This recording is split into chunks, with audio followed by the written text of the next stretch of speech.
Reflexão bíblica. Atos dos Apóstolos. Capítulo 18. Áquila, Priscila e Apolo. Neste capítulo de Atos 18, veremos que Paulo continua sendo rejeitado pelos judeus por onde passa. Ele se voltará para os gentios, que sempre recebem melhor o evangelho em seus corações, com alegria e esperança. Ele pregará, ministrará e viajará por várias cidades e nações, levando as boas novas. Apolo também pregará com poder o reino de Deus. Contexto histórico. Paulo e Silas pregaram e foram perseguidos em Tessalônica e depois, em Bereia. Chegando em Atenas, Paulo prega na colina de Marte acerca do Deus desconhecido aos atenienses sábios e filósofos, cheios do conhecimento, mas que não conseguem receber o evangelho de Jesus, e Paulo acabou dizendo a eles: nós somos geração de Deus, vivemos por ele. Paulo vai a Corinto. Versículo 1. Após estas coisas, partindo Paulo de Atenas chegou a Corinto. Corinto era outra cidade importante da Grécia, Acaia. Seus dois portos faziam dela um centro de comércio da região do Mediterrâneo. Áquila e Priscila. Versículo 2. E, encontrando um certo judeu por nome Áquila, nascido em Ponto, recém-chegado da Itália, com sua esposa Priscila, pois Cláudio tinha mandado que todos os judeus saíssem de Roma, veio até eles. Parece que, em 41 d.C., o imperador Cláudio proibiu os judeus de se reunirem em Roma. Em seguida, em 49 d.C., ele os expulsou totalmente, provavelmente por não terem surtido efeito as medidas anteriores.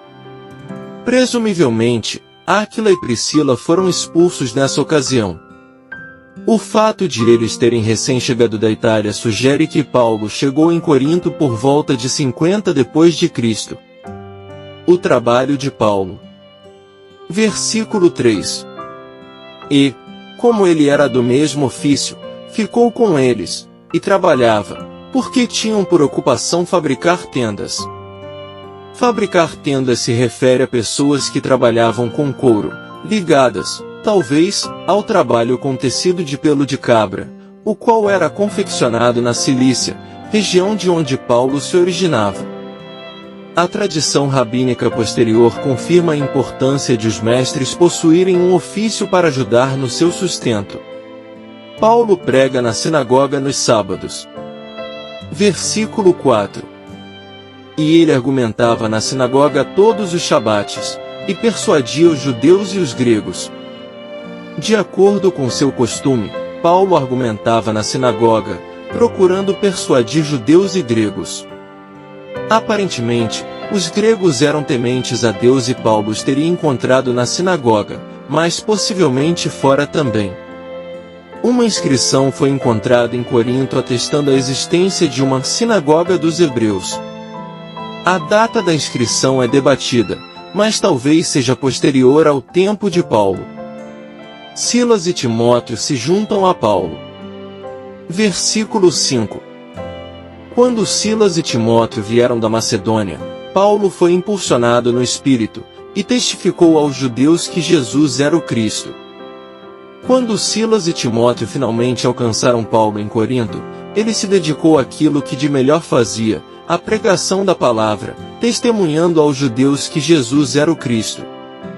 Paulo sacode a poeira. Versículo 6. Mas quando eles se opuseram e blasfemaram, ele sacudiu as suas vestes, disse-lhes: seu sangue esteja sobre suas próprias cabeças, eu estou limpo, a partir de agora eu irei para os gentios. Sacudindo as suas vestes, esse gesto simbolizava que Paulo havia encerrado a prioridade dada ao evangelismo de judeus, como se estivesse sacudindo o pó das dobras de suas vestes. Ele se concentraria agora na colheita mais frutífera entre os gentios. Semelhantemente, em Atos 13 versículo 46, Paulo e Barnabé responderam à persistente rejeição dos judeus ao evangelho dizendo que de agora em diante eu irei para os gentios. Justus e Crispo creem e são batizados. Versículos 7 e 8. E, ele partindo dali, entrou em casa de um certo homem chamado Justus, um que adorava a Deus, e cuja casa estava junto da sinagoga. E Crispo, o principal governante da sinagoga, creu no Senhor com toda a sua casa, e muitos dos coríntios ouvindo, creram e foram batizados. O voto de Paulo no versículo 6 não significa que ninguém da sinagoga teria aceitado sua mensagem, como indicado pela conversão de Crispo e toda a sua casa. E ainda, uma vez que Justus, um gentio, é mencionado como sendo temente a Deus, é quase certo que ele era um membro da sinagoga que ficava junto de sua casa. Deus fala com Paulo. Versículos 9 a 11. Então o Senhor falou a Paulo durante a noite, em uma visão: não temas, mas fala e não te cales. Porque eu sou contigo, e nenhum homem lançará a mão de ti para te ferir, porque tenho muitas pessoas nesta cidade. E ele continuou ali por 1 ano e 6 meses, ensinando a palavra de Deus entre eles. Paulo sofreu transtornos nas cidades anteriores, inclusive Filipos, Tessalônica e Bereia. Contudo, o Senhor lhe assegurou que ele teria um ministério produtivo em Corinto, o que explica a razão de sua permanência por 1 ano e 6 meses. A acusação dos judeus a Galho. Versículos 12 e 13. Mas, sendo Galho procônsul da Caia, os judeus fizeram uma insurreição de comum acordo contra Paulo e o levaram ao tribunal, dizendo: este companheiro persuade os homens a adorar a Deus de forma contrária à lei. O tempo em que Galho foi procônsul da Caia, da qual Corinto era a capital, é uma data relativamente segura na cronologia do Novo Testamento. Uma inscrição encontrada em Delfos afirma que Galho foi instalado como procônsul no início de 51 d.C. Paulo compareceu perante ele no final desse ano. Para outra ocasião em que Paulo foi acusado de persuadir o povo a adorar a Deus de forma contrária à lei, ver Atos 16 versículos 20 e 21 e a respectiva nota. Galho não se envolve. Versículos 14 ao 17. E quando Paulo estava prestes a abrir a sua boca, Galho disse aos judeus: se fosse uma questão de lascívia errada ou perversa, ó judeus, por que razão eu deveria suportar convosco?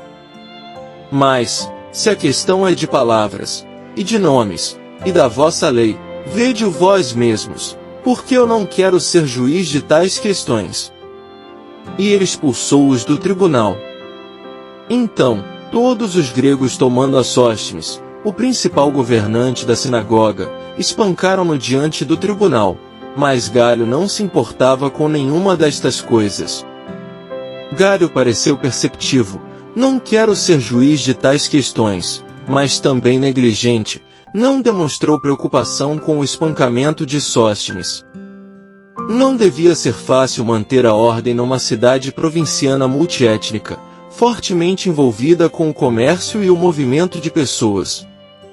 Galho preferiu a abordagem da não interferência. Paulo, Áquila e Priscila vão para a Síria.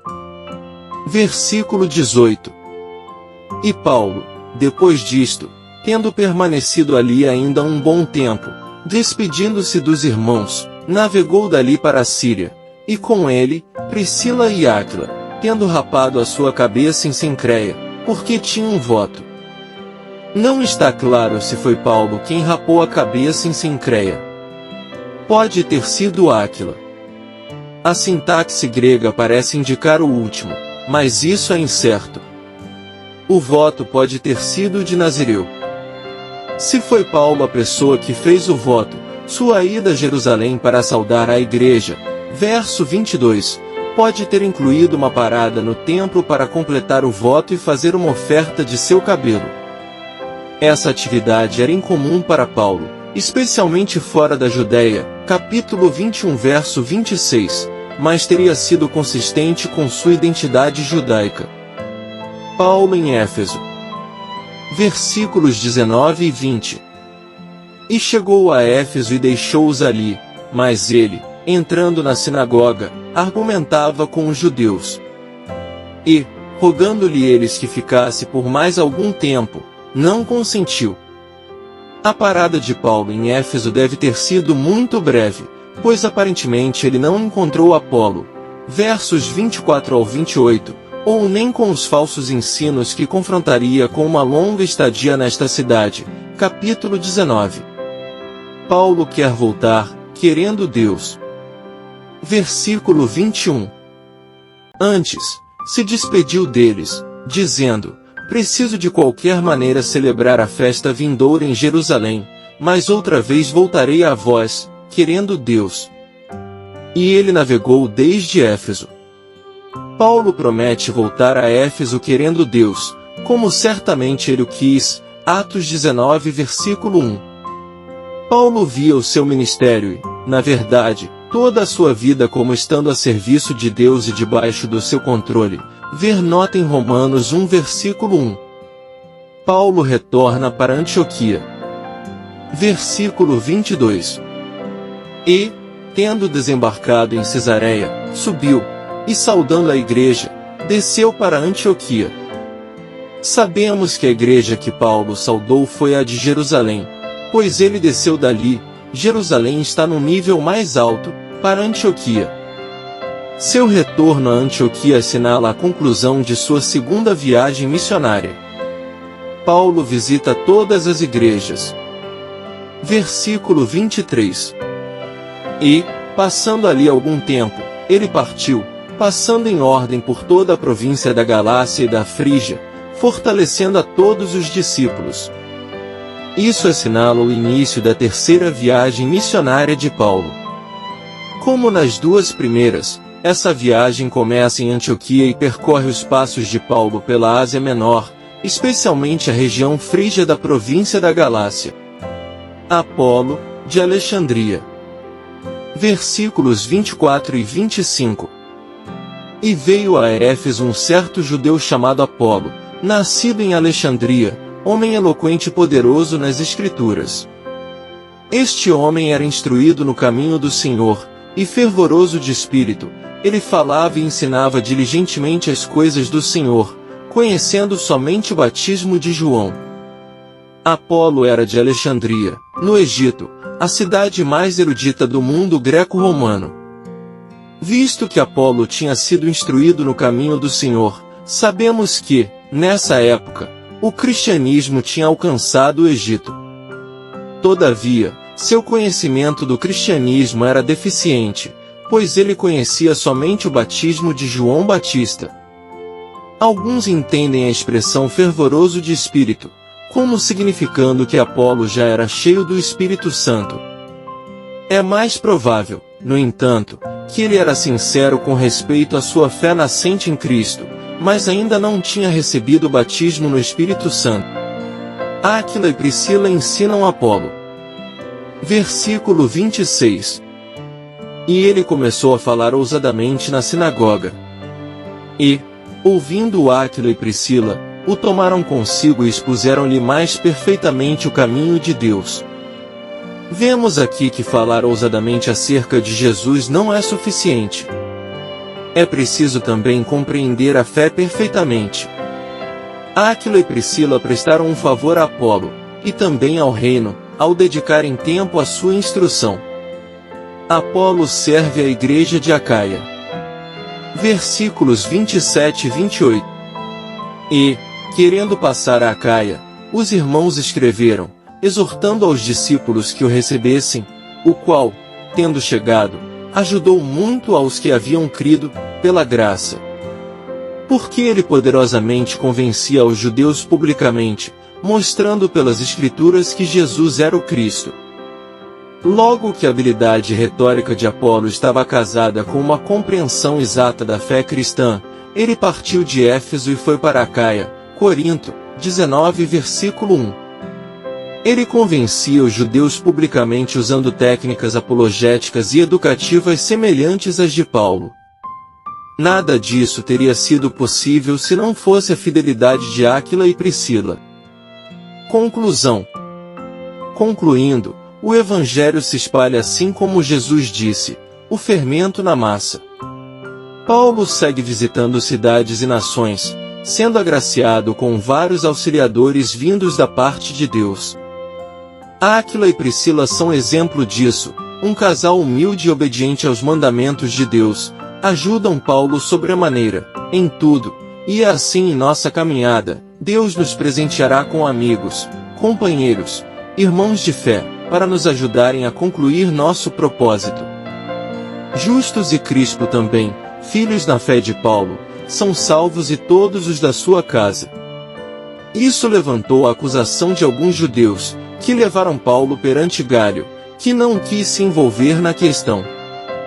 Deus fala com Paulo, diz que nenhum homem tocará nele, e Paulo continua sua missão, salvando e pregando a salvação. No caminho, Áquila e Priscila conhecem Apolo, um jovem de Alexandria, que conhecia parte da mensagem, o qual foi ajudado por eles a ter a visão completa da obra de Jesus, e não somente o que conhecia. Não perca essa oportunidade, Deus colocará pessoas assim em nossa vida, que necessitam de mais conhecimento, e assim também poderá nos ensinar alguma coisa. O Evangelho é difundido entre os gentios, gregos, judeus, alexandrinos, Jesus é conhecido. Amém. Graça e paz por parte de nosso Deus e Pai, e de nosso Senhor e Salvador, Jesus Cristo, estejam sobre nossas vidas.